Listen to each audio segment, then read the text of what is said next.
Nick, thank you. Good evening, everybody.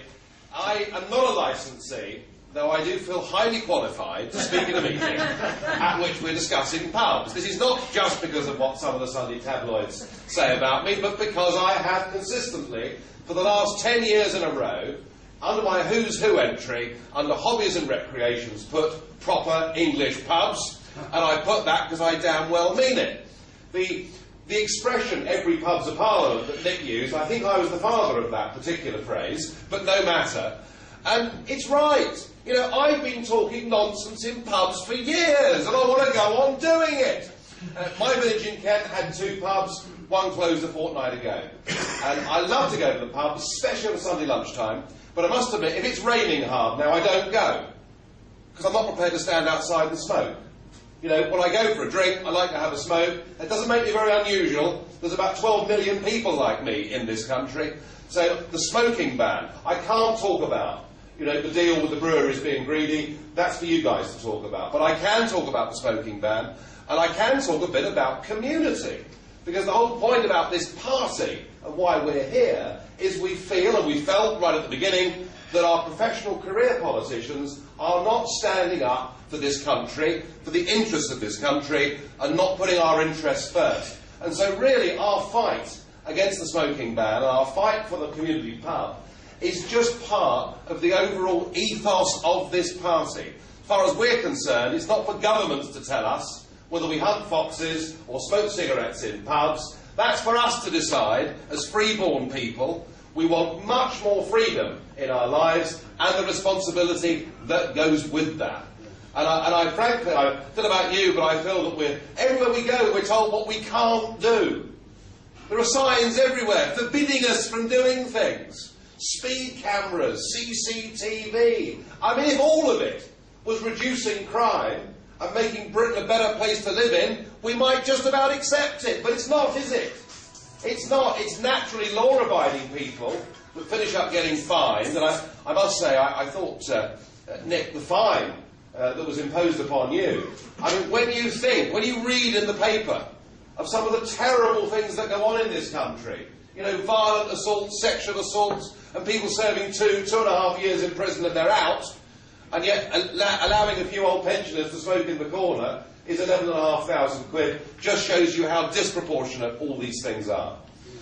Now, my basic view has always been that the best people to govern Britain are the British people themselves, and that we should be able to do so through the ballot box, and that is why I object to membership of a European Union that now makes 75% of our laws. You know, I want us to trade with Europe, to be friendly with Europe. And my wife's German, I've worked for French banks. I love Europe. It's the European Union I don't like, and it's the fact that once something becomes a European law, there is nothing we, the voter, can do to change that law. Whether it's employment regulations, whether it's health and safety laws, whether it's this new proposed ban on smoking within 25 yards of any entrance to any public building, which specifically is what they're talking about. When any of these laws come in, it doesn't matter whether you vote for Gordon Brown at the next general election or whether you vote for Call Me Dave at the next election, because there's nothing we can do to overturn it. So the whole essence of getting freedom and democracy back in Britain is for us to fundamentally readjust our relationship with Europe to that of friendship and free trade. And only when we've done that can we really start to attempt to take the knife to bureaucracy in this country. Now, I've been arguing this, in pubs mostly, all through the 1990s. In fact, I was told at one point that I was boring everybody in my village pub so much that why didn't I just go and stand for Parliament? So I've done so. But I've also been told many times, well, of course, Nigel, it's all well and good standing up and saying the things that you believe in, but it isn't really going to get anywhere, is it? You know, you're fighting against this vast political establishment and you can't succeed. Well, my answer to that would be this, that firstly, we now have a clear majority of the British people that support UKIP's main policies. They support us in not wanting to have most of our laws made in Europe. They support us in believing that we should have proper immigration controls in this country and that we should decide who comes to live, work and settle in this country, not the President of Romania or Bulgaria or anywhere else. And that we're able to stand up and say that openly and honestly as a non-racist, non-sectarian party that is not afraid to deal with the issues. So on these fundamental issues, we have managed to shift public opinion, and we now have a majority of people supporting us. And of course the same argument will be raised. Well, the smoking ban's in and no one's listening. Listen, on those two big policies I just spoke to you about, just 3 weeks ago, we came second in the entire United Kingdom. You think about that. It's quite unprecedented, isn't it? For a party that is relatively new in British politics to come second in a national election. And that just shows you the power and the resonance of our arguments. It shows you that UKIP's been around for some time now. People have become familiar with it. They are beginning to trust it. And I would make the same argument to you about the smoking ban. Of course, everybody will say, but it's impossible, it's happened, smoking's bad for you, and no one will listen. What chance have you got? Well, without champions, you've got no chance at all. And that's why I'm here in Norwich.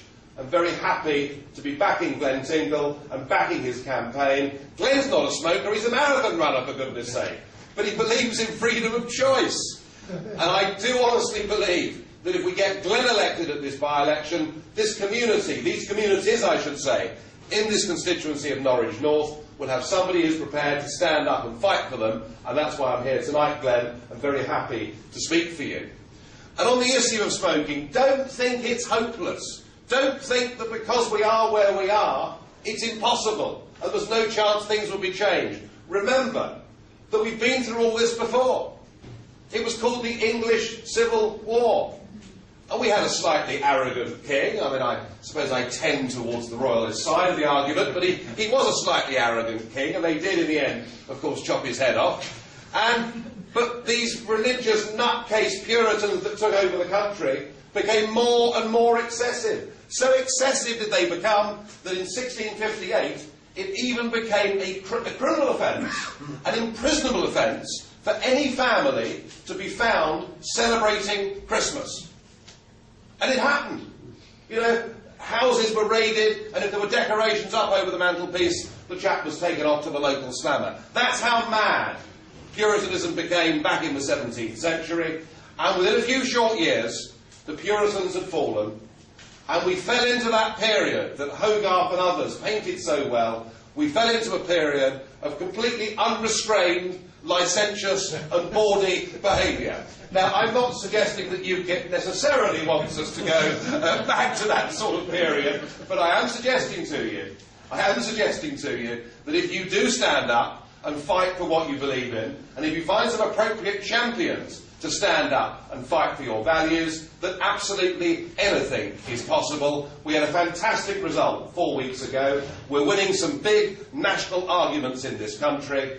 And with Glenn, we'll fight those battles, but we'll also fight some other battles, such as the battle that we, as freeborn people, should be able, without government encumbering every act of our lives, we should be free to live our own lives, and smoking and the local pub is but one illustration of that. Thank you very much.